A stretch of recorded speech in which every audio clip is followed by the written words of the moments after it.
Verse 11 says, "The Pharisee stood and prayed thus with himself, God, I thank thee that I am not as other men are, extortioners, unjust, adulterers, or even as this publican."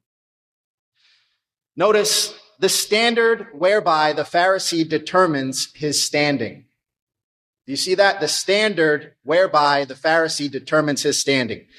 He refers to who? Other men.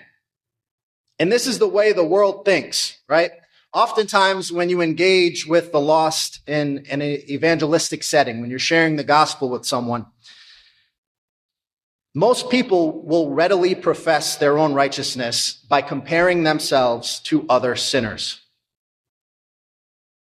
In other words, they measure themselves horizontally with other men rather than vertically with God.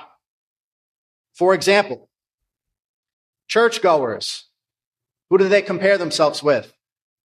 Non-churchgoers. The chaste will compare themselves to who?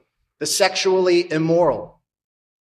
The law-abiding citizen will compare themselves to the thief. The sober will compare themselves to the drug addict, etc. The righteous rarely measure themselves against the true standard, which is God's holiness.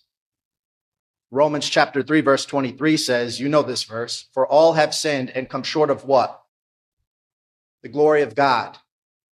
It doesn't say the glory of other men, but that's the standard whereby the Pharisee determined his standing.